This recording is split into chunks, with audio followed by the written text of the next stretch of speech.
Okay, now we are started. So, our guest tonight is Lisa Cunningham, who is a lifelong climate advocate and a main petitioner of Brookline's 2019 fossil fuel prohibition legislation, as well as the subsequent um, building electrification legislation. She's a co-founder of ZeroCarbonMA, as well as co-founder of the nonprofit Building Electrification Accelerator, BIA. She holds a master's degree in architecture from Harvard University Graduate School of Design and is the principal of her firm, which has a focus on green residential decarbonization. I met Lisa when we were applying in Northampton for the fossil fuel free demonstration project. And I was impressed with how knowledgeable she is and how willing she is to share her knowledge. And she connected me with abundant resources as well as people to advise us. And since that time, Northampton has not only applied, but also been accepted into the 10 community fossil fuel free pilot project. So take it away, Lisa. Thank you so much, Adele. It's really nice to be here tonight. Hello to everyone. And I will just start off by sharing my screen. Can everybody hear me okay? Yep. Great.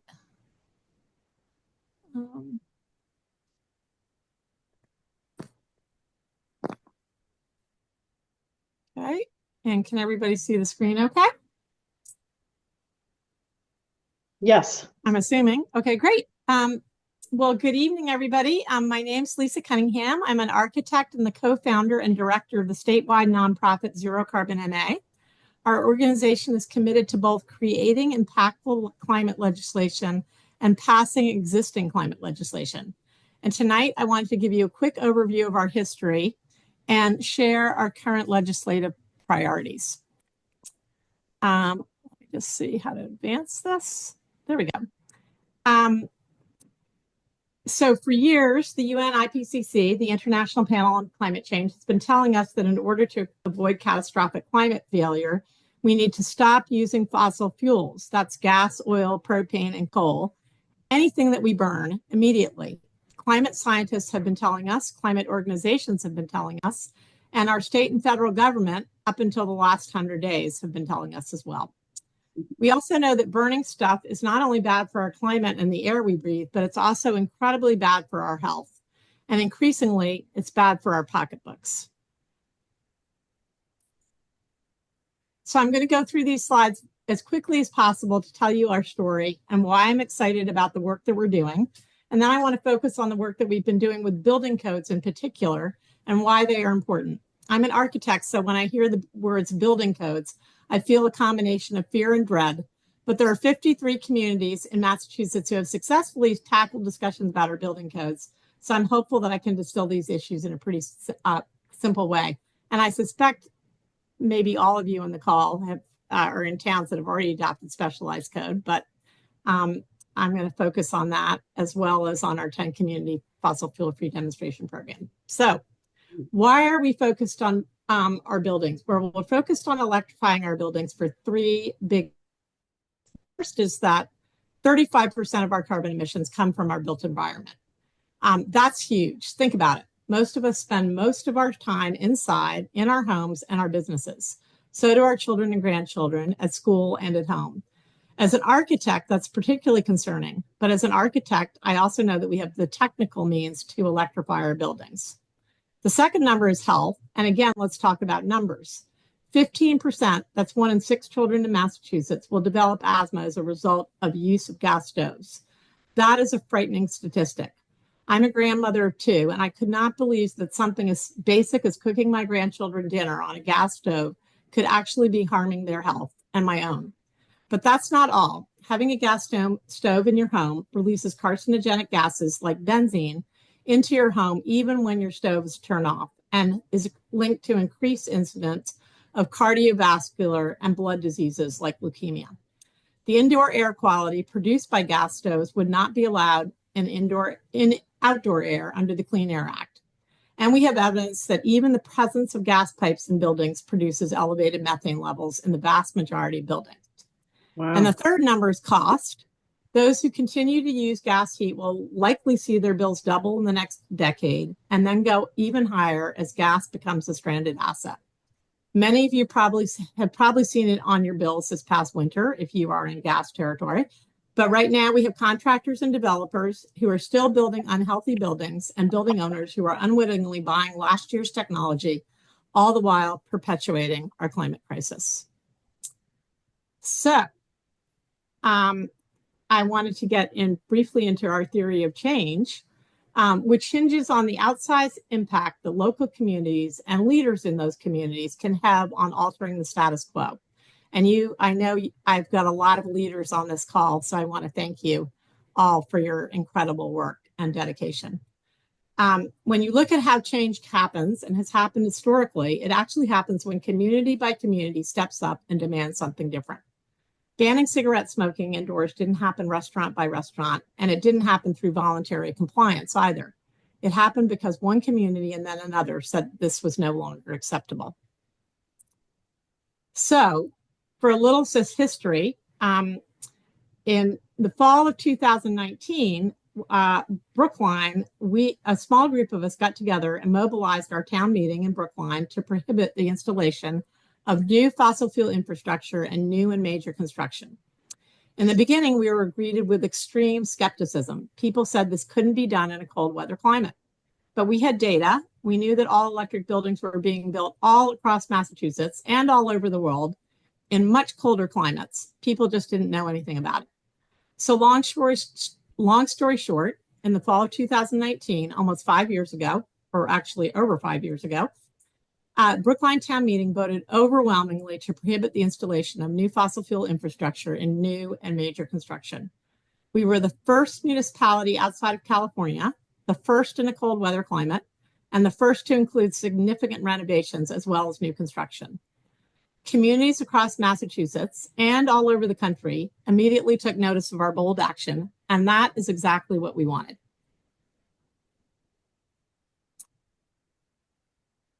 Our goal was never to have one town possess unique electrification powers. Our goal was to build a movement. We gathered local, state, and national attention through the press, and we started holding seminars to share our story. In June 2020, as the pandemic was raging, we partnered with the national climate think tank, RMI, to launch a building electrification accelerator program with 17 towns and cities who wanted to follow Brookline's lead and pass their own building electrification policies. Only a month after the launch of this program, our Attorney General, now our Governor Maura Healey, ruled that our original bylaw conflicted with state legacy laws. Obviously, we did not agree with the AG's decision, but we quickly pivoted to another legal strategy to pass home rule petitions, asking authority from the state legislature for the ability to mandate fossil fuel-free construction. Fast forward 2.5 years later, in the fall of 2022, we had 10 communities who had passed home rule petitions.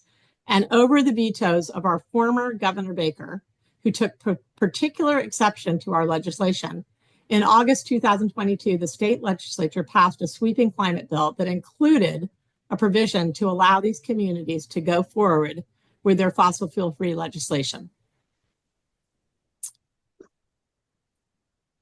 Our influence wasn't just local, and it wasn't just limited to Massachusetts. In 2022, New York City, with a population of 8.4 million, passed their own gas ban, and they credited our work for their inspiration. And then in 2023, New York State, with a population of 19.4 million, turned around and did the same thing. Washington, D.C., Montgomery County, and most recently, the governor of Maryland, have also all announced plans to try to ban the use of fossil fuel infrastructure in new construction. So from a town of about 60,000, our work has scaled up to tens of millions. So more numbers. We're proud of what we've been able to accomplish over the past 4.5 years, or actually five years. We've passed groundbreaking local legislation again and again, resulting in a state law allowing 10 communities to mandate fossil fuel-free construction. And as Adele pointed out, Northampton is one of those communities. We have spearheaded the adoption of the Specialized Energy Code, helping it pass in 53 communities across the state, representing 30% of the state's population. And we have expanded our reach into at least, it says 90 on the slide, but it's counted last night. It's at least 95 cities and towns throughout Massachusetts who have joined our listserv, eager to receive as well as to offer advice on how to collectively move forward with building electrification across the state. Oh, that's fine. This is, I thought I'd taken this slide, but anyway, so what are we focused on now? So we are focused on now a number of initiatives. One of those initiatives is to overcome low awareness and in many cases, active misinformation about the high health and financial costs of the continued use of fossil fuels in our buildings. We leverage the work and research of many, but are also investing heavily in new, original, and groundbreaking studies to conclusively win this battle and turn the tide against fossil fuel interest and build momentum for decarbonizing our built environment. So we've been focused on sponsoring written reports from outside experts. We are also focused, sorry, let me get back to my notes here.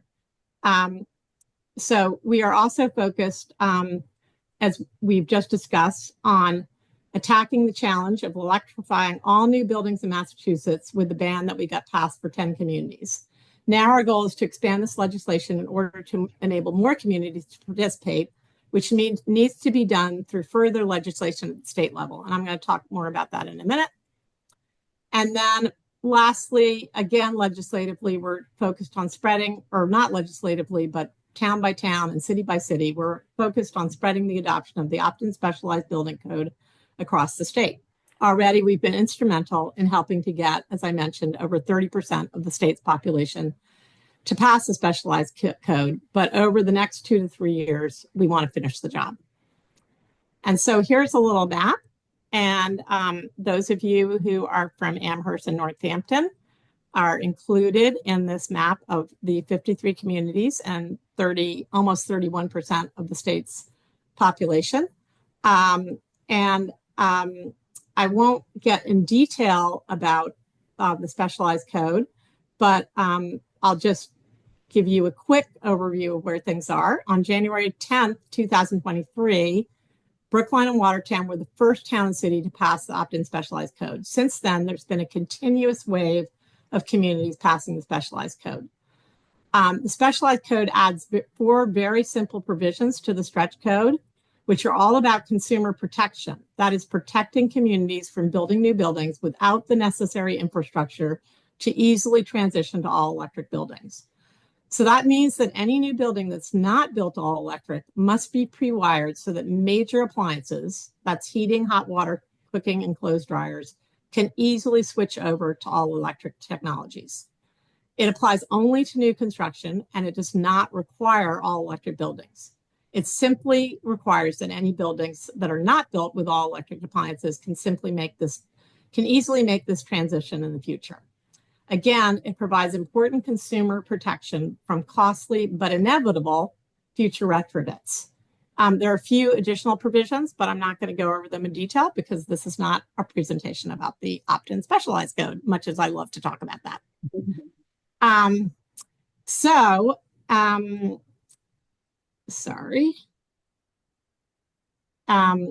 Since the initial adoption of about a handful of communities, there are now, I've said many times, 53 communities, and much more in terms of building activities, because you're including big urban communities like Boston and Somerville and Cambridge and Newton, et cetera.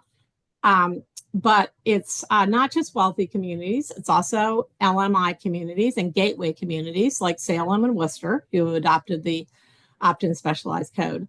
And this has happened town by town and city by city through municipal campaigns that have educated town meeting members and city councils about the value of adopting this important building code. And you can see from this map, and also the previous map, that things do tend to happen in clusters. So we've been very successful in getting big cities and towns in the greater Boston and Eastern Mass area to adopt the specialized code. And now we are ready to really want to expand this effort to other parts of the state. So many of you on this call already know this, but we have recognized early on that there's no reason for any community to reinvent the wheel on adopting the opt-in specialized code. So we've developed loads of easy to use online resources, an active coaching program where we coach people who pass this in their community with people who want to pass it in their community. And we have, as I said, a very active listserv and online community with access to experts that are ready to help. We would love to see some more communities adopt the opt-in specialized code in Western Mass, and we can help you with those efforts. So just very quickly, I also wanted to talk briefly about the legislation that we're introducing in the state legislature to expand the 10 community fossil fuel-free demonstration program. This legislation is our baby, and as I described earlier, is the genesis of our nonprofit organization and work. But we also have had many communities and partners over this course of the past 5 years, including Mothers Out Front, helping support this legislation when we started, and we are going to be looking for support again as we try to expand this program. So again, quickly, I can just give you a little overview. As I mentioned before, the 10 community municipal fossil fuel-free demonstration program, which is a mouthful, was passed into law as part of the 2022 Massachusetts Climate Bill, which is also known as an act driving clean energy and offshore wind. This legislation enables communities to meet local and state climate targets to reduce emissions and create healthy buildings by mandating all electric construction at the point of new and major construction. So it's much more comprehensive than the opt-in specialized code. The opt-in specialized code does not require all electric construction, and it only affects new buildings, whereas the municipal fossil fuel-free demonstration program requires all electric buildings, and it also requires all electric buildings at the point of major construction, not just new buildings. So the theory is when you are replacing your heating system, then you are doing major construction and you are putting in these new systems anyway, that is the time when you should be putting in all electric systems. So by the time this legislation was passed in August 2022, there were already 10 communities I had mentioned that passed home rule petitions and signed up. And not only that, right after the legislation was signed into law, 4 other communities stepped up and said they also wanted to be part of the program. And there was no space for them. So the first 8 qualifying communities launched their program in early to mid 2024. So most of the first 8 communities, which are in that first asterisk, Acton, Aquina, Arlington, Brookline, Cambridge, Concord, Lexington, and Lincoln, have been in this program for over a year, and the sky isn't falling. There's plenty of building activity in all of these towns. Lexington, as a matter of fact, is building more affordable housing units than any other town or city in the state except for Boston. And then late to come were Newton and Northampton, who won the last spot over Somerville. So the others that wanted to get in were not able to get in. So again, why are buildings so critical? Well, I already mentioned this in the beginning, but 30% of our carbon emissions come from buildings. And so that's, and also again, it's where we spend most of our time, at school, at work, and at home. In fact, an average of 90% of our time is spent indoors. And the other reason why buildings are so critical is not only does burning fossil fuels in our buildings contribute dramatically to the climate crisis, and not only is it less expensive to build without gas, but our fossil fuel powered buildings are actually making us sick, as I mentioned before. and are contributing to a staggering public health crisis. So here are a few headlines, and in the slide deck that I can share with you, they're clickable, so you can go read the articles. And the second study from the top just came out last week or within the past 2 weeks on the level of benzene in homes. It's a Stanford study, and that you can see the headline reads, gas stoves nearly double children's cancer risk. So as an architect, we don't allow lead paint, lead pipes, or asbestos in our homes. And quite frankly, we should be doing all we can do to protect our children's health in the brand new homes and buildings that we're building for them by not allowing gas either.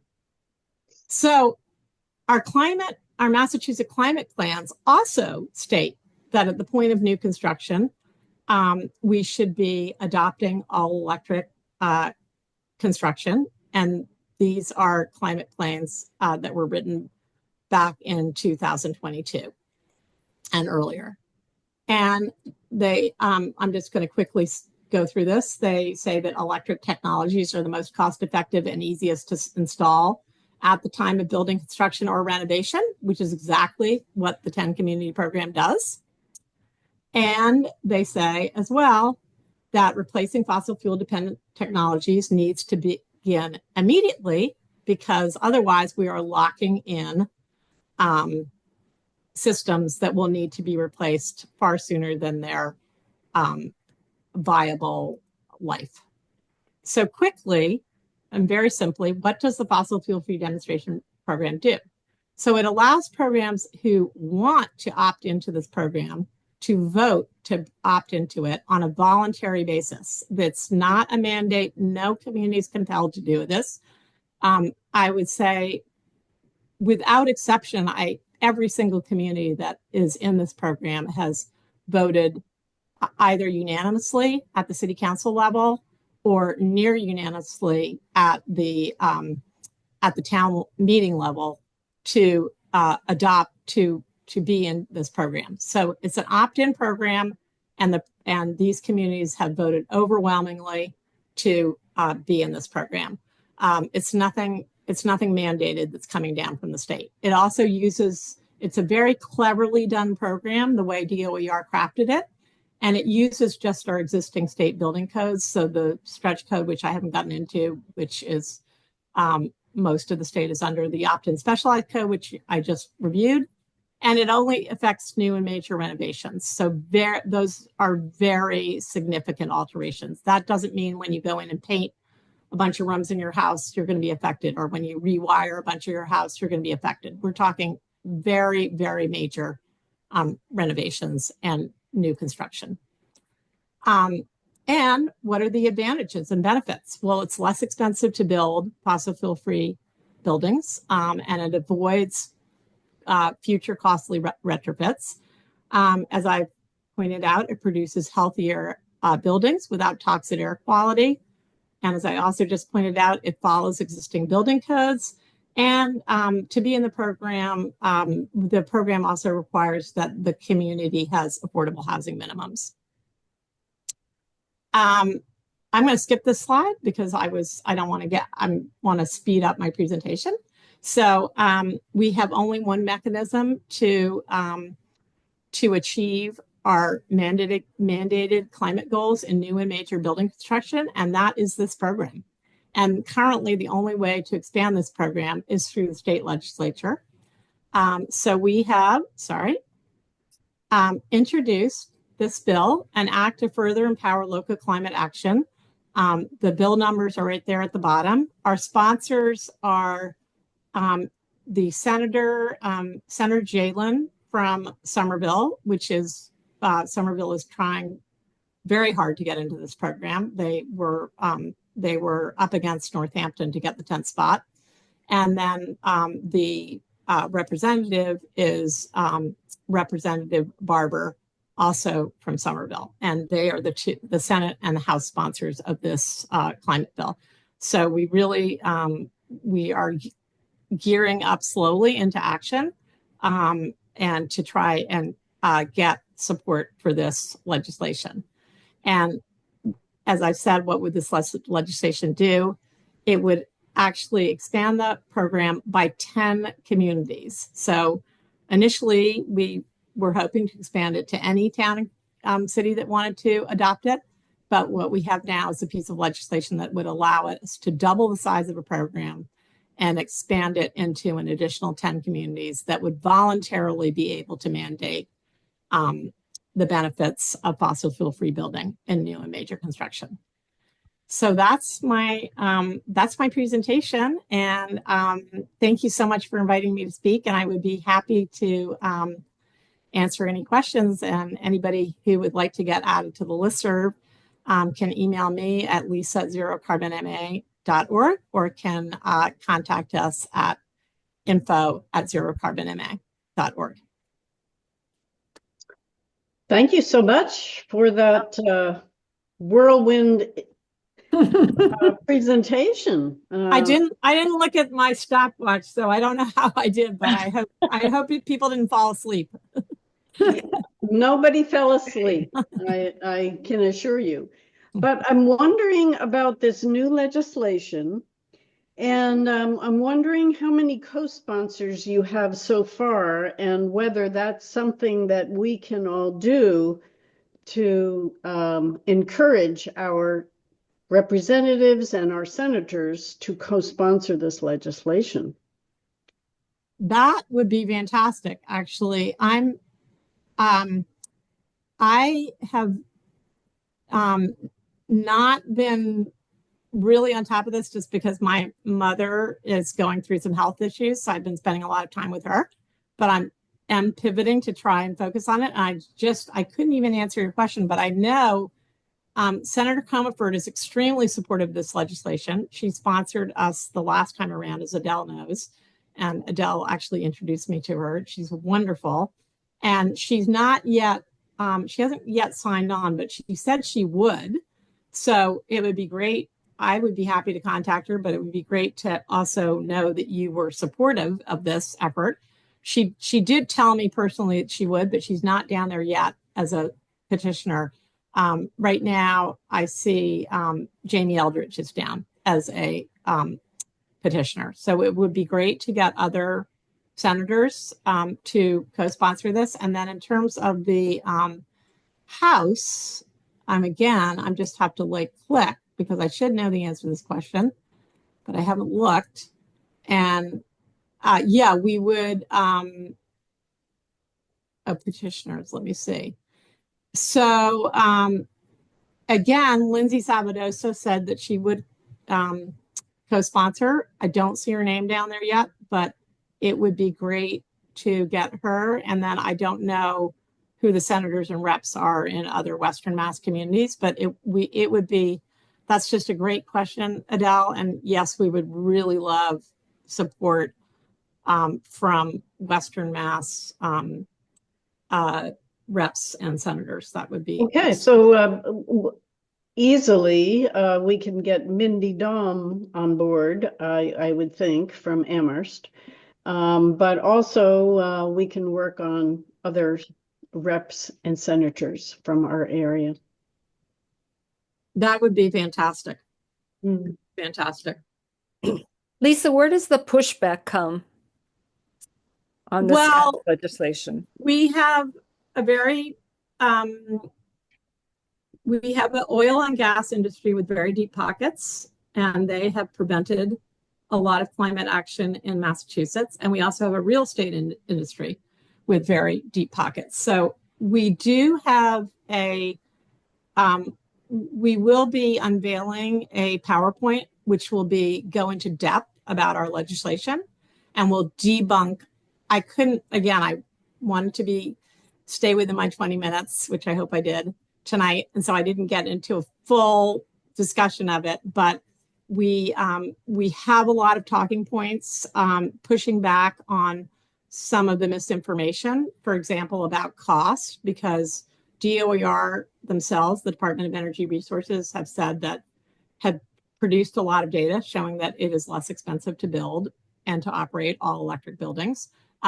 The Home Builders and Remodelers Association of Massachusetts, actually, which is a heavily sponsored by the real estate industry, they also produced a report showing that all electric buildings under the current stretch code are less expensive than buildings with dual fuel. So we've got a lot of information on cost, which is typically a big, probably that's typically the biggest pushback is cost. So we have a lot of information debunking that. There's some people who worry about grid capacity. So we've got a lot of information debunking those claims as well. And so, yeah, I would be happy to provide you all with a little PowerPoint that would, but that's usually with the pushback is usually with the big oil and gas and real estate special interests who are putting tons and tons of money into opposing local and state action on climate. Mm-hmm. Eric. Yeah, thank you, Lisa, and yeah, for your leadership here. And my question was partially answered, and thank you to Adele for your local leadership. That's why we're even talking about this. So the contractor community, you mentioned that there is cost data that the Remodelers Association. I wonder if that's also the Mass chapter of the Mass Builders Association is another one that opposed the stretch code vehemently in the town that I used to promote it in. This is a demonstration project. What are the data points that will be captured, what is the study? What are the outlines of the study that would come out of this? I'm assuming that there'll be and I'm assuming that there are data gathering responsibilities for the participating municipalities. I'm curious what we see beyond this, as you know, if we want to take it to the next level. But I am concerned about pushback during the hearings here in Northampton, there were builders who were not in favor. And I know that the installer community that for heat pumps, a lot of that community is legacy businesses that used to serve oil and gas, and they have to be obviously included in the plan somehow, workforce training or whatever. Because when push comes to shove, it's the quality of the heat pump install that makes this work or not for people. And the refrigerants are changing, and so there's a lot to do beyond getting these ordinances passed and the legislation in place. Yeah, and that's why I think so. That's a great question, Eric. Thank you very much. And it's really fantastic to be presenting. I feel like this is kind of a trial run for me, and it's really, really great to be presenting in front of this crowd and have such great questions. So let me just see if so for your first question was you had a question on data gathering and then a pushback from builders. So data gathering, DOER has said that they're going to be collecting data that is easily collectible from the building department and is data they collect anyway. And I was on a call today with NEEP. I think it's New England Energy Northeast Energy Partnership. Yeah. Yeah, exactly. And I'm part of a group that NEEP convenes a monthly call, and Net Zero Building Coalition. And I was on that, and they are actually working with DOER to help them do this data gathering. And so I need to learn more, because so far it's a little bit of a mystery what data that they're gathering from this study, because so many studies have been done to show that this technology is cost effective and it's needed, and our state climate plans say it's needed. But so I have to get a little bit clearer on the data gathering. So that's a great question, and I'm not 100% sure what the answer is. And then although that's not a very effective answer. And then the second one is the pushback from builders. And I think that's why, so this legislation is, it's sort of like the opt-in specialized code. It's easier to pass in the sort of frontline communities where this is happening anyway, where like you've got all the affordable housing is already gone passive house. A lot of people are building all electric. And so it is easier to pass in communities where a lot of building is already happening. That's all electric, and the builders are sort of more out front on this technology. Right. And yes, to your point, the community that I forgot to mention as a stumbling block is the builders and the contractors. And as an architect, I'm very familiar with builders and contractors. They're the group that I work with day in, day out. And they are very, very resistant to any kind of change. They were very slow when paint changed to low VOC, even though you could see the painter come in and they were like half brain dead. They were like very slow to take that up. And so they're very resistant to change because they don't want like a callback. There is a lot of training going on at the state level in terms of, installing heat pumps. I mean, a heat pump, people use all electric for their air conditioning, and all air conditioning now should be heat pumps. It shouldn't be like a conventional air conditioning. So this is not like super advanced technology, but it needs to be done properly. And so there's a lot of training going on all over the state. And because we do have a new stretch code and we have the opt-in specialized code, there is, our new codes do push people, nudge people. I shouldn't say push, but they nudge people towards building electrification. So I think there's been, the more people do something, the more familiar they become in doing it. Yeah. The more training there is. There's a ton of training. You can get training.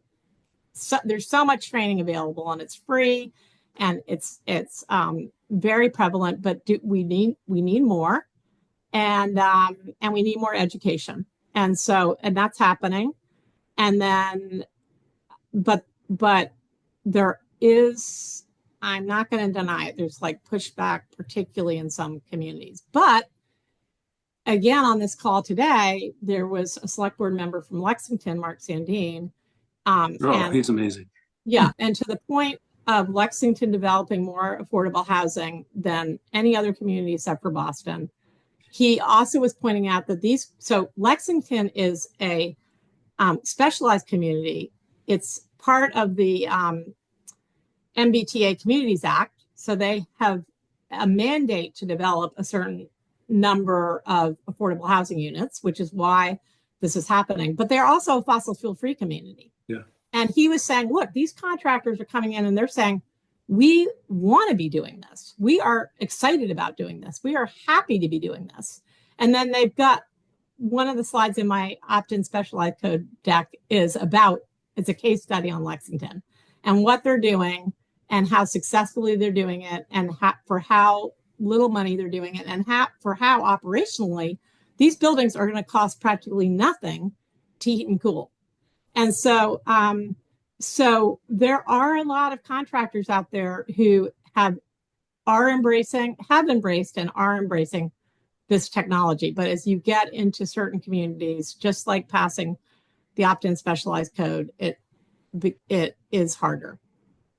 Yeah, the more rural you get, I think, or some. Yeah, exactly. Thank you. I just want to point out that Northampton is under the gas moratorium. And so if people want to use fossil fuels to heat their homes, they have to use propane, which is very expensive.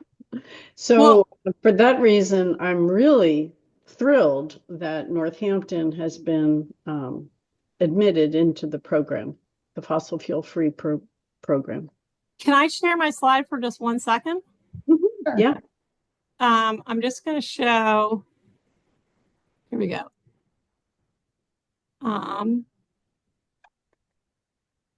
This is a slide I took out. Let me see if I can find it.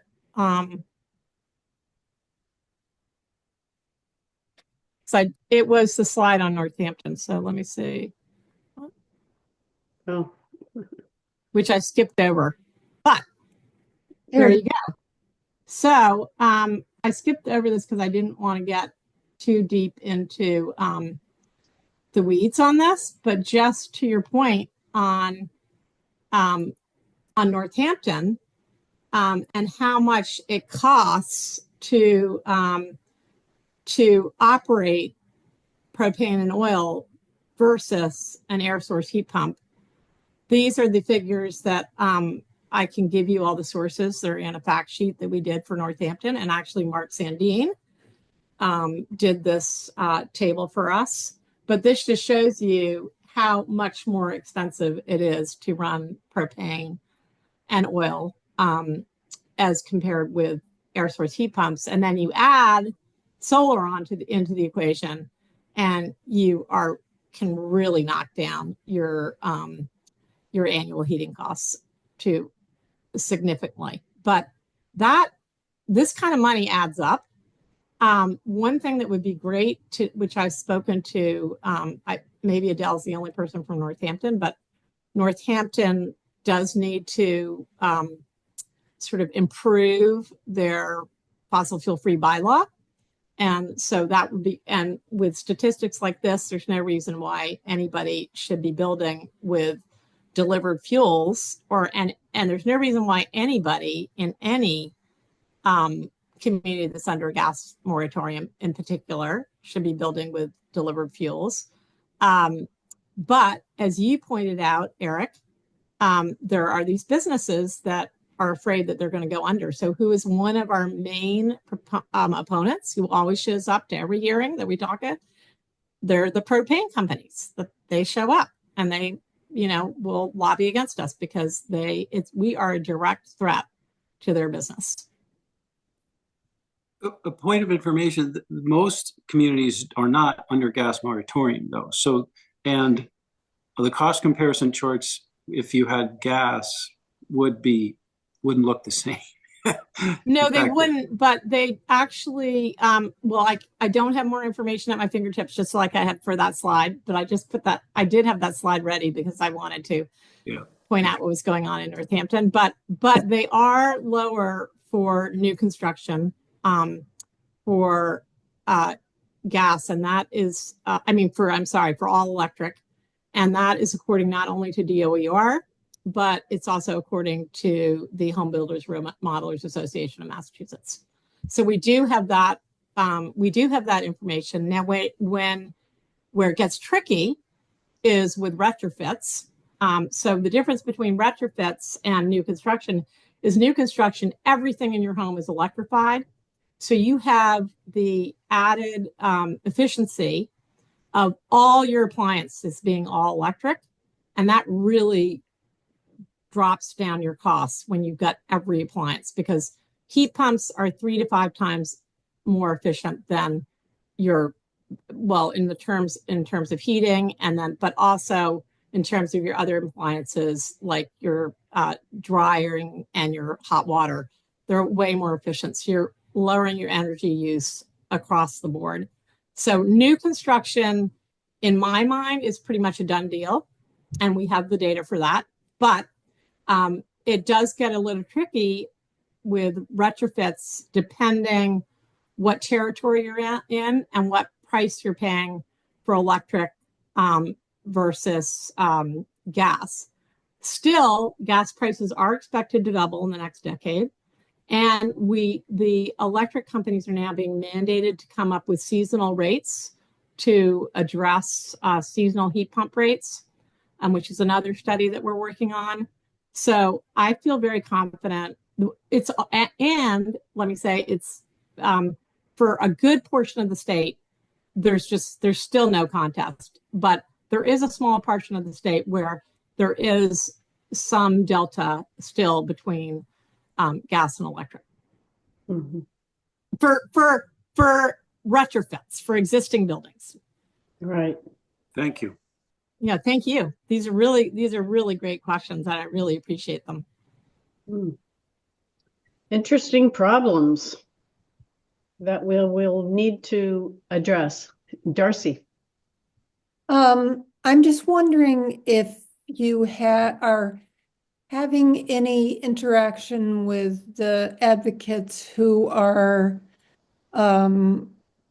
either trying to include some kind of, electrification incentives into their aggregations, or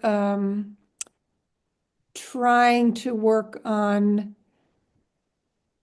networked heating systems that would include ground source heat pumps or air source heat pumps, because we've been hearing from some out here and looking to try to keep the electrification as local as possible, and as local networks as possible.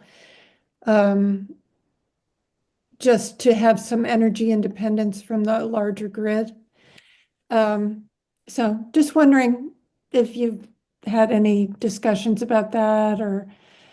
Well, so if you're talking about, so first of all, we really support community choice aggregation, community choice electricity, because it's a really, I'm sure some of the communities on this call are probably, I'm guessing, have community choice electricity, and you can bump up the amount of fossil fuel free electricity that you get, and you can also lower your rates. So that's a great example of most communities who are either community choice electrification or part of a municipal light plant.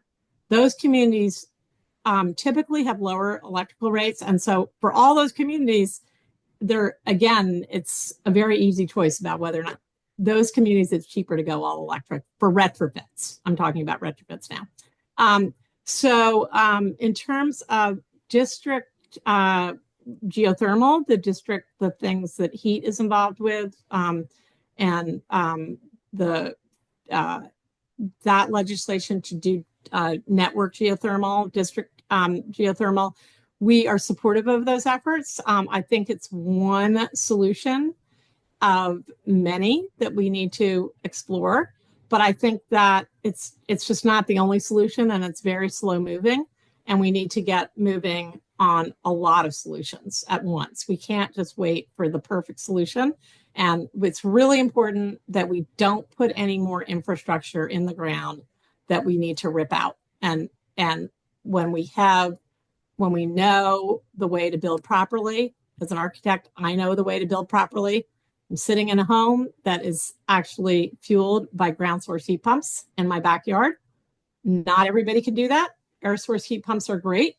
And so it's just really important that we stop digging ourselves into a deeper hole, because that's going to affect not only our climate and our health, but it's also going to become extremely expensive for people as the price of gas rises and doubles over the next decade. People are going to be really hurting when they are having to pay these bills. Yeah, I guess I feel like that we need to be thinking about what to do when we're all electric and the grid goes down. Well, that's a really good question too. And one thing is that there's so much being done with the grids that just gets into so many really interesting conversations. But one thing is that the new building codes, one reason why they're so important is that the load that is because the new building codes mandate much tighter building enclosures and much greater insulation. The load now for new buildings is significantly lower than it was for older existing buildings. Now, what does that mean? That means you're going to be able to specify a smaller heating and cooling system.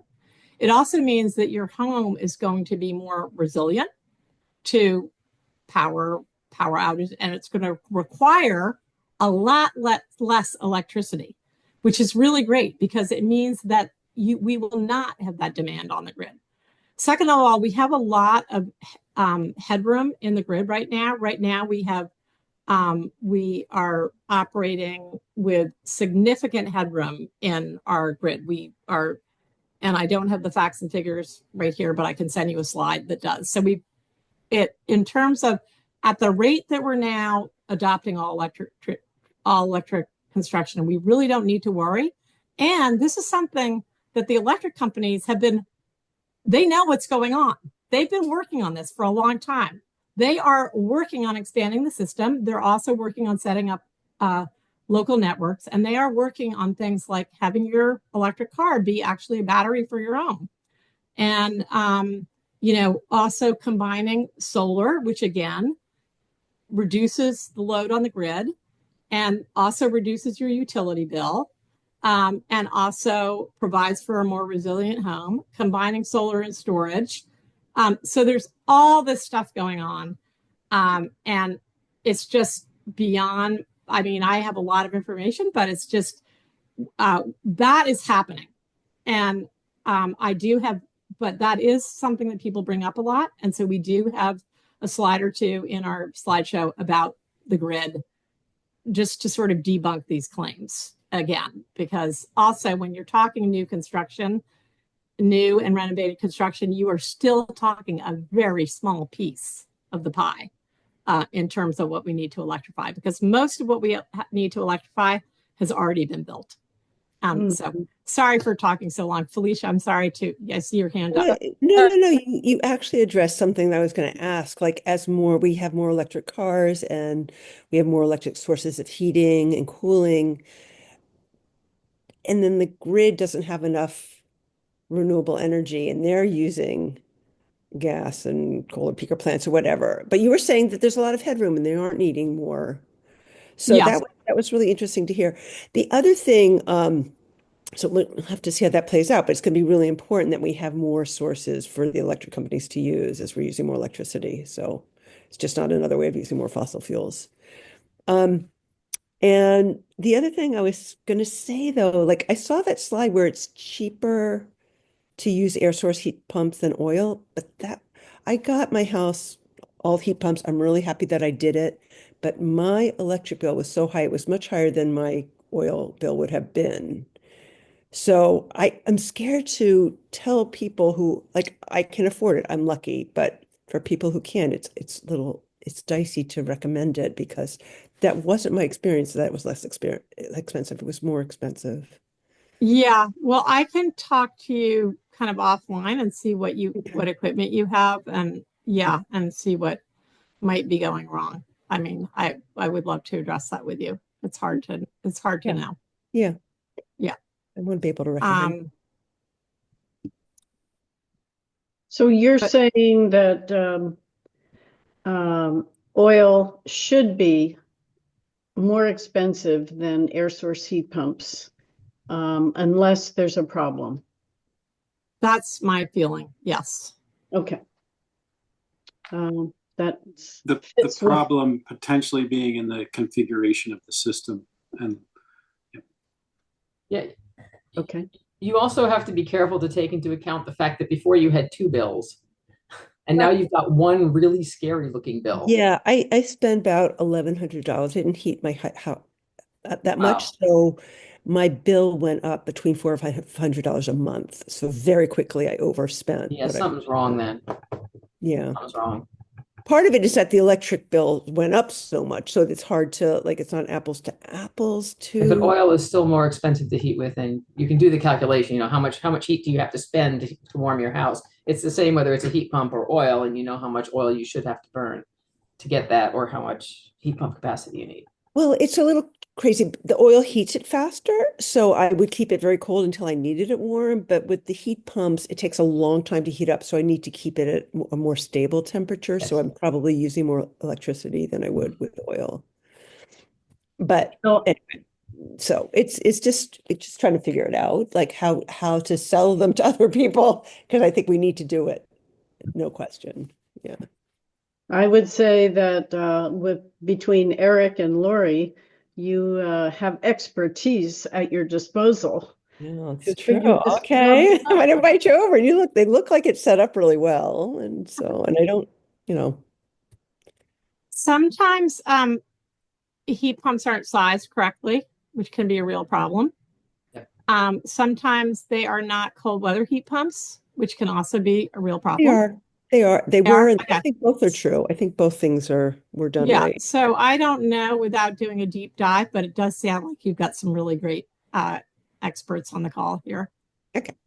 At some Great. point, I'm just curious. I want to figure Yeah, it out. no, it is important to Yeah. try and sort it out for sure. Well, thank you, Lisa, for sharing your First light expertise was with us, amazing. Yeah. and spending so much time with us. Thank you And, for inviting me.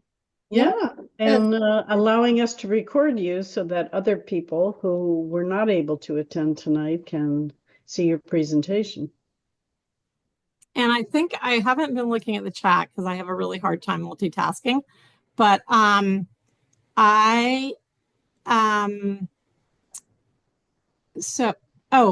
Roger, I saw the question about East Hampton. Actually, East Hampton, I believe, is a specialized code community, right? Yes, it is. So the copy of the slide deck, I will send that out, and Darcy and Adele can distribute that to your listserv, and anybody can look through it. And then the other thing I will share too, once I'm putting the finishing touches on it, but is our slideshow, which is PowerPoint, which is just about the 10 community fossil fuel free demonstration program expansion legislation. Got that out. Great. Thank you. Yeah, and thank you so much for your offer to try that. That slideshow will probably be really helpful in trying to get other reps and senators to sign on to this legislation. And Adele, thank you for that offer. That would be really, really amazing. I would really appreciate that. Mm-hmm. Well, we have lots of people from Amherst on the call, so we're having a meeting with Mindy Dom. We have a meeting with her in about, I think, the end of May, right? At the time, but it's soon. It's soon. Yeah. Perfect. So I will try to. That's a good deadline for me. I'll try to finish up the slideshow and get it out as soon as possible to you guys. Great. Thank you. I'm going to stop the recording.